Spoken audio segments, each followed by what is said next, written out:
Hello, my wonderful, beautiful friends. Welcome back to our Entitled People series, where you'll hear stories about individuals who truly believe they can do no wrong and should always get what they want. So, the first story, a Karen tries to parent a grown man and lectures him about cigarettes.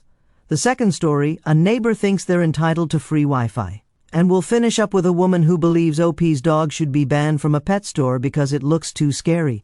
Spoiler alert, the dog is absolutely adorable and the woman is totally out of line. My friends, I hope you enjoy the stories today. Stick around for a bit and do hit that subscribe button for future Entitled People stories. Let's dive in. So, the other day, I'm at Walmart standing in the checkout line that sells cigarettes. I had a basket with me that had maybe 5 items in it. I can't remember everything I bought, but it wasn't a lot. There's this woman standing in front of me in line, and she has a full shopping cart full of stuff. I don't complain, I'm just standing there. Note, I have bronchitis and have been tested for COVID, and it came back negative. So, my doctor put me on antibiotics. I was wearing a mask, but I had to cough, so I turned my head and coughed into my arm. Immediately, the woman, let's call her Karen, spins around and starts complaining. She's saying how she has young kids at home and doesn't need to be bringing anything home to them, so please stop coughing on her. She says I shouldn't even be out in public because I'm going to spread this virus to everyone, and she goes on to say how selfish and irresponsible I am. I tell her, first, that I didn't cough on her. I coughed into my arm and turned my head away.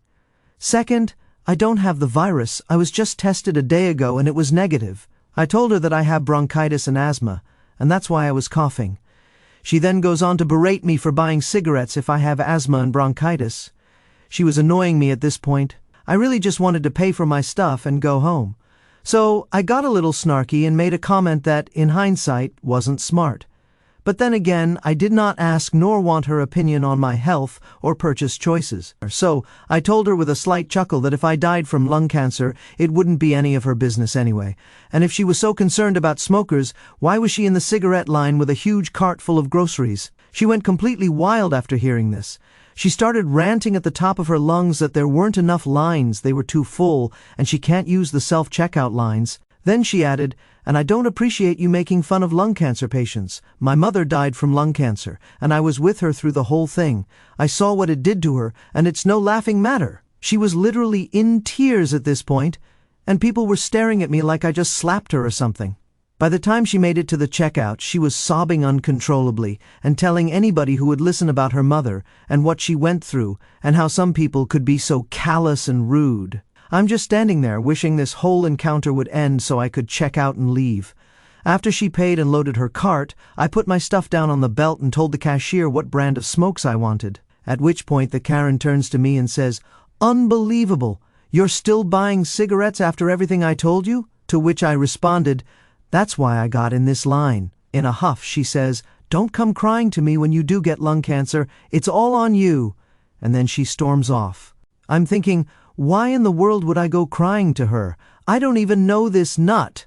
It's not as exciting as some of the stories on here, but I thought I'd share it because it was just so off the wall that a stranger would yell at me for buying cigarettes when I'm 43 years old. Some people just amaze me. Guys, now I know in her mind she was trying to do something good, but come on, lady, OP is 43 years old and doesn't need to be parented by a complete stranger. With that said, though, who's noticed that you cannot even cough or sniffle in public nowadays without dirty looks, even if you have a mask on? So, I saw a lady at the grocery store yell at a man for coughing into his mask, and she literally found an employee and wanted him kicked out of the store. What a crazy, crazy time we're living in, guys. And speaking of crazy, what would you do if you had a neighbor who demanded your Wi-Fi password because they were too cheap to pay for internet? That's what happens to OP in this next story. Next story. So, I'm an Uber geek. I've been an IT person since 1993 and have a lot of high-end equipment that I use at home. I purchase business-grade equipment often instead of using consumer-grade equipment. It's more expensive, but it works a lot better and has some cool features. So, when I moved into my last home, we were renting. Our landlord ran a small business. He just had a single computer that was used very rarely for internet. I was getting internet installed into the house and told him I would set up my equipment. Then, instead of having to pay for DSL, which was very slow, he could just use my Wi-Fi because it would be super fast. So, I proceeded to get my service and then set up my 2 access points on different channels but with the same name, so you can roam around the house and outside the whole yard and have great coverage. I then take my landlord's computer and connect it to my Wi-Fi, and he's just as happy as can be. And here's where the entitled neighbor comes in. As part of this, my landlord turns off his DSL and sends back the DSL router to the telephone provider. A few days later, I hear a bang, bang, bang on my back door. I open it up and find my neighbor. Let's call her Karen.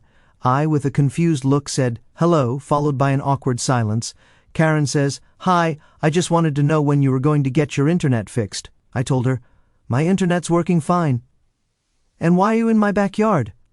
Karen looks around and says, "I always come through the backyard here. I'm friends with your neighbor on the other side, and I always walk through the backyard as a shortcut. It doesn't matter. I'm wanting—" I cut her off and said, "Don't walk through my backyard. My wife will get scared. I also have a Great Dane, and if she's in the backyard, she's not going to be happy with you just walking in, and I don't want you to get hurt or for her to get out." Karen says, "I don't care about your dog. I want to know why your internet's not working." I told her my internet's working fine. In fact, I'm using it right now. And Karen says, "Well, it's not working for me," so at this point it dawned on me what she's saying. I guess I was slow that day. I thought she came over because the internet wasn't working, and she figured I knew why because mine wasn't working either. I wanted to clarify, and I asked, "Are you saying your internet's not working, and you're wondering if mine isn't working also?" And she says, "No, my internet was working fine until a few days ago. Now the Wi-Fi that I used to connect to isn't there anymore, but I see a really strong other Wi-Fi named—" and then she names my Wi-Fi. I then told her, "Ah, I see. So, the Wi-Fi you used to connect to was under my landlord. I didn't know he gave you the password, but he no longer has that service. The only Wi-Fi left in this house is mine." Karen says, "I see. Well, thank you for making the Wi-Fi a lot better. I used to hardly get a signal before, but now when I look at the Wi-Fi in this area, I see 5 full bars from your new one. That's great. I just need the new password." I told her, "I'm not giving you my Wi-Fi password, and you need to get your own internet service." And she says, "What? You have to. I have the old Wi-Fi password, and you have to give me your new Wi-Fi password." I told her, "I don't. I pay for the internet connection here, and I'm not giving you my Wi-Fi password." And that's when she turned a little hostile, and she says, "Well, that's not fair. I'm going to call the landlord and tell him he needs to kick you out." I told her, "Have fun with that. And by the way, stay out of my backyard, or I'm going to let my dog out next time and call the cops." So, I close the door as she's fuming at me and watch through the window as she marches out of the backyard. I also pick up my phone and call my landlord to let him know what's going on. My landlord tells me that he didn't even know that my neighbor was using his Wi-Fi anyway. The story does not end there. So, a few days later, I start getting notifications from my access point that someone's trying to break in. This is another great feature of the business class equipment I have. It sends me a notice that a device at a MAC address is trying to use a program to guess my password. So, being an uber geek, my Wi-Fi password is 15 characters long with upper, lower, and numbers. So she's probably not going to guess it anytime soon.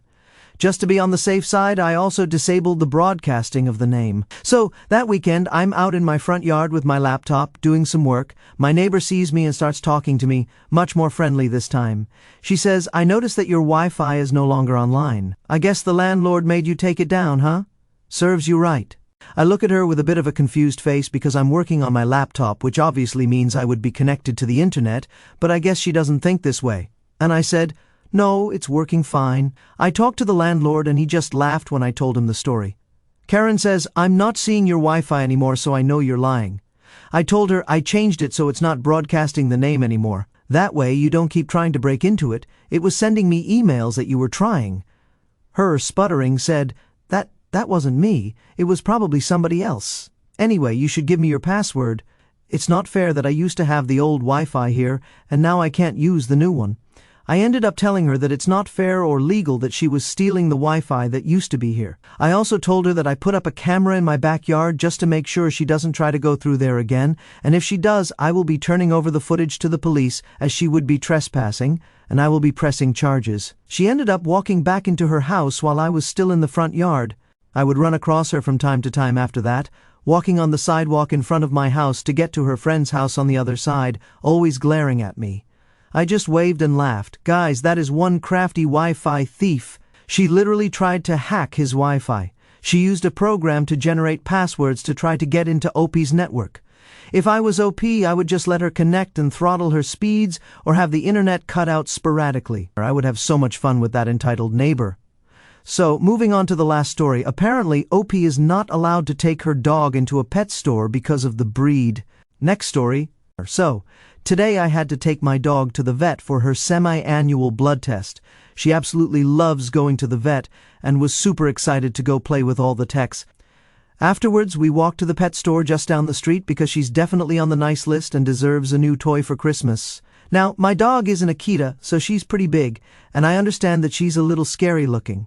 She's also super gentle and seems to understand that kids, especially, can be intimidated by her. So, when she sees new people, she won't run up to them, but she'll get excited and start wagging her tail, which is adorable because it's a curly cinnamon roll. As a result, I don't feel the need to do anything like pull her away from scared people. I honestly think that only makes things worse because she'll wait for them to come up to her anyway. So we walk into the store and it's pretty quiet. We're just heading towards the dog toys and my dog is laser focused on the table of treats. A mom and her kid walk past and he points to my dog and calls it a wolf. The mom then stops me and the following conversation happened. She says, "Excuse me, that breed is banned. You can't bring it in here." I told her, I'm pretty sure the store doesn't have a banned breed list because it's a pet store. And she says, "I don't care. That's a wolf hybrid, and it's scaring my kid. You need to leave." I told her I'm sorry that your kid's afraid of dogs, but she's not a wolf hybrid, and she's not bothering you. So this whole time we were standing next to the treat table, so the dog hasn't moved an inch closer to them, and she's just staring at the food with her tail wagging. And the lady says, "My son is scared. You two need to leave." I told her no, and at this point my dog decided that these two must be friends. She took a step towards them with her tail wagging at top speed. She stretched her head towards them, though they were 2 to 3 feet away, and she asked for pets. The kid was just frozen, staring. The mother just picked up her kid and walked the other way. I just grinned and went back to look at the dog toys. And when I went to check out, the cashier told me that the lady complained about my wolf hybrid, and they had to tell her that all dogs who aren't acting aggressively are more than welcome in the store. The lady was ignored, and my good girl got 2 treats from the nice worker. Not a very climactic or crazy story, but I was amused that some crazy lady thought a dog shouldn't be in a pet store. So OP posted a picture of her doggo, and check this out, guys. Who in their right mind would ban this cutie from a pet store? Look at that adorable face. Look at it. Next story. The store I work in happens to have a bakery that's connected to a main bakery in another city. Customers order cakes, and we get them delivered from the main bakery every day. But in case customers don't have time to place an order beforehand, we also have dozens of assorted frozen cakes in a display. The problem is, I'm just a beginner and don't have much confidence in my skills yet, so I normally go get another person who knows how to write on a cake so I don't mess it up. I didn't think I was that bad until I met this old lady, who we'll call Karen, and her daughter. It was a fairly slow evening when I got a call to help someone at the bakery. The people working there usually leave around dinner time, so people from my department often have to help customers instead. As soon as I got there, I saw it was one of those hip grandmas you see on greeting cards. She had all the traits: sunglasses, a pink #1 grandma t-shirt, hot pink dyed hair with white roots, I'm dead serious, and the look of entitlement you only get from a senior citizen who knows all the tricks to get what they want. She and her daughter had one of the frozen cakes from the display, and she asked me if I could write on it for them. I was very honest and warned them, saying, I don't have much experience, so I might not be the best at it. She replied, "Oh no, this cake needs to be beautiful, it's for my grandson." I told her I could find someone who could probably write better than me, and she said, "Please do, and hurry, the party's tomorrow." I was a bit confused about why it was urgent if it wasn't needed until then, but oh well. I ran off to look for people I knew could write on a cake. Unfortunately, none of them were there, so I headed back to the bakery. Sure enough, they were still there, waiting for me, and looked rather disappointed when I returned alone. I said, "I'm sorry, ma'am, I can't find anyone else who can write on a cake, so if you want I can try." She snapped, "No, you'll ruin it. You just told me you're terrible at writing on cakes, but don't worry, honey, my son is a bakery manager at another bakery and he'll write it for me. Thank you." So she and her daughter waddled off into the store, the blank cake in her cart. I shrugged, said, "Have a nice day," like I normally do, and headed back to work. The very next day, I had just clocked in when I was called to the office by my manager, the boss. Sure enough, at the office, I saw the exact same pink-haired lady from the previous day, looking absolutely enraged. When I got there, she gave me a look like I had just kicked her Pomeranian or something. My manager looked rather upset too as he held a phone, her phone. He asked, "Opie, did you write on a cake for her last night?" I started to tell him, well, I was going to, but she interrupted and said, "You did, and you ruined my grandbaby's birthday cake with your awful writing," she demanded. "Give me my phone." My manager handed her the phone and she showed me a picture. Sure enough, it was the exact same cake, but even though I'm not a cake decorating expert, I knew it looked really bad. The cake was white with blue, yellow, and orange dots on the side and 2 red and blue balloons on top. The writing was in pink, really dark pink, not as pink as her hair though, but even I knew the color didn't blend with the rest of the cake. The only problem? I didn't write it. I started to tell my manager I didn't write this, and he said, "Well, it's one of our cakes, and you were here last night, and she says you came to help her." She chimed in, "Yes, he did, and he was saying how much he hated writing on cakes and refused to get another person to write on it for me." I told her, "Didn't you say you'd get your son to write on it for you?" Karen snapped, "Are you saying my son wrote this garbage on my grandson's birthday cake? He's a professional. He can write better than you ever could. I want a refund for the cake." Being ever so curious, I asked, "Well, where is it?" She replied, "Where's what?" I said, "The cake." "You have to have it with you to get a refund." My manager added, "Actually, he's right. You need to have the cake and your receipt with you per our policy. We offer a 200% refund policy, meaning if a product is damaged, you can get a new one and your money back." My manager looked at me and said, "OP, I think you should go." She interrupted, "Wait, apologize for this terrible writing."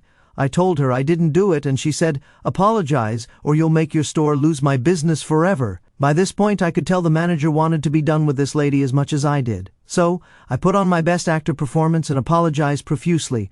I really did feel bad for the kid, but not for her. I went back to my post and stayed there quietly for a while until I met up with my manager again later that night.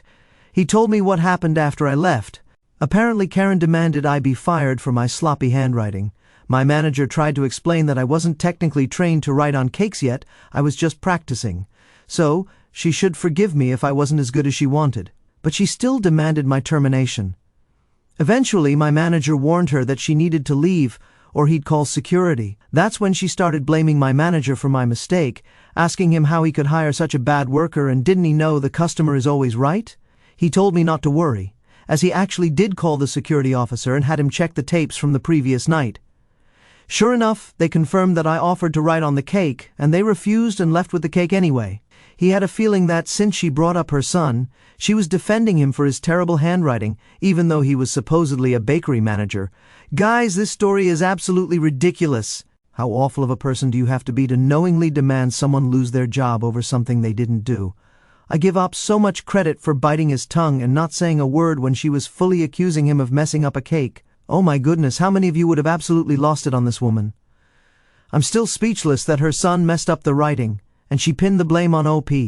What in the world is going on? Next story. I've been babysitting 2 little girls, aged 3 and 5, for over a year now. I've known their parents since I was a child, and I'm 21 now. We get along very well. A month ago, I decided to dye my hair a reddish-brown color. When I babysat the girls, they loved it. Their parents are quite okay with the girls playing with makeup and fashion, so when I was done babysitting, I asked the mom if I could bring some fun fashion items to play with next time. The next time was last week. When I got there, I opened my beauty case and showed them what I brought. Necklaces, costumes, hair ties, makeup, frozen perfume, and pink hair dye. I asked both parents if it was okay to dye the girls' hair pink since it's their favorite color. I also informed them that it was temporary hair dye designed for kids and could be washed out immediately, so it was pretty much harmless. The parents laughed a bit with me and said it was fine, but specifically asked me to put the girls in a bath without washing their hair. I guess they wanted to see it the next morning. They said goodbye and told me that Grandma would come home around midnight to pay me. Some hours later, the doorbell rang. It was only 9 o'clock in the evening and the girls were still awake. I put them in their bathrobes and night diapers as I was getting them ready for bed, sat them in front of the TV, and went to open the door. It was Grandma Karen, almost 3 hours early. Without even saying hello, she entered, almost knocking me over. While walking to the living room, she opened her purse to get a €50 bill. As soon as she went to hand me the bill, she saw their pink hair and lost her mind. She exclaimed, "What in heaven's name have you done to my babies?" I told her, don't worry, we just played fashionistas. It's okay, it can be washed out. She ran to the girls and started screaming hysterically, "What has she done to your beautiful golden hair?" I tried to chime in saying, "Ma'am, it's okay. Her mom and dad know about it." She snapped, "Shut up! Who do you even think you are to just come in here and ruin my babies?" She proceeded to scream at me for a couple more minutes, saying, "I can't believe you mistreated them. I ought to call the police on you." At this point, I started to freak out, even though I didn't do anything wrong. The thought of being interrogated made me panic. She held me hostage in the living room while continuing her screaming and moaning. She even crumpled the €50 bill like tissue paper and shoved it back into her pocket, hurling insult after insult. She said, "Oh my goodness, I can't believe Jane would even hire someone like you. You probably have a criminal record, don't you?" She went on to say she hoped I'd get 20 years in prison and that I ruined her precious babies' lives by coloring their hair. Then she said, "The police are on their way. You'll never find a job again." She ran her hand through the kids' hair saying, "Oh my precious babies, did that awful woman hurt you? She did, didn't she? Oh my goodness, did she also cut it?" So yeah, think about the most Karen, like Karen, double her age, shorten her hair, and that's what I had to deal with for almost half an hour. Oh, and she also said that me coloring my hair like a troublemaker was a bad influence for kids in general. Anyway, I was able to text the parents during her rant. They arrived not too long after the police and a CPS officer. You can only imagine how they reacted, but they couldn't leave until the parents arrived to make sure everything was okay. The officers left and Mom and Dad freaked out, apologizing to me repeatedly. Mind you, this was all happening in front of the girls because Grandma Karen didn't let me put them to bed. So not only did she give me the most aggressive verbal attack I've ever experienced, but she also ruined the parents' date night. When I left to go home, I started crying. But hey, I got paid double that night and the girls' hair looked fabulous. Oh my goodness, guys, that was unbelievable and ridiculous. Do people like this actually exist? I've heard of grandparents smothering their grandchildren with love and affection, but this was on a whole other level of crazy. Imagine babysitting and then having the cops called on you for doing something you were allowed to do, like coloring hair. Are you kidding me, lady? Next story. I've worked at McDonald's in Georgia for 5 months now. I'm trained to work on any station except the grill, which means 9 times out of 10 you could walk in and see me at the counter or in the drive-through window. The time was 10:56 in the evening and we close at 11 o'clock. I'm in the front window, which means I make the drinks and hand out the food. We were pre-closing with only 4 minutes left before we shut down. This is normal. Coffee machines are off, grills are being cleaned and shut down, dishes are being washed, and cleaning staff are mopping the lobby. At 10:57, here comes a Karen and her 7 children, all of whom looked exhausted. She came to the register and started yelling, "Excuse me, is there someone who's going to take my order?" My manager gave me a go handle this look, so I went to the front counter and said, "Hi, I'm sorry, but we're closing up now." She looked me up and down and scoffed, "Your website says you close at 11. It's not 11, you can take my order." I sighed because this is policy. If a customer comes in before closing, we're obligated to take their order. So I logged into the system and started taking their order. 15 double cheeseburgers, 15 large fries, 15 sweet teas, and 3 large coffees. I said, "Ma'am, there's no way the staff can do all that.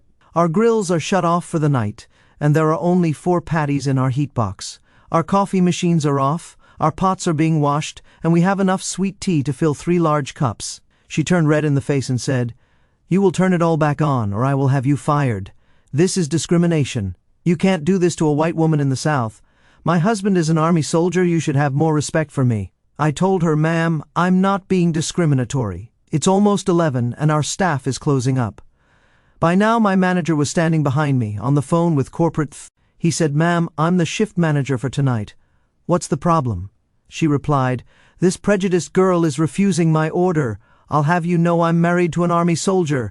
My blood was boiling. First of all, I'm white as well. And second, when did I say I refused the order because of her race or her husband's occupation? Anyway, my manager just stared at her and said, "Ma'am, I'm on the phone with corporate, and I've been informed to tell you that unless you leave the premises now, I'm well within my right to call the police. You are harassing my employee after closing time and using rather harsh words in our family-friendly lobby. In the long and short, that's what caused me to get a free day off with pay because I didn't leave McDonald's until 2 o'clock in the morning on a school night since we had to call the police. I'm not a fan of Southern Karens. I love how she brought up that her husband is in the army twice. Yes, he's in the army. And I thank him for his service, ma'am, but you're still not getting all that food 5 minutes before closing. My friends, if you have any crazy stories about working in fast food and dealing with Karens, please leave them in the comments below. I'd love to read those. And that, my friends, brings us to another end of our Entitled People series. Guys, thanks for joining me today, and I hope you enjoyed the stories. If you missed the last episode of our Entitled People series, check it out if you haven't, and I'll see you guys in the next one. I love you.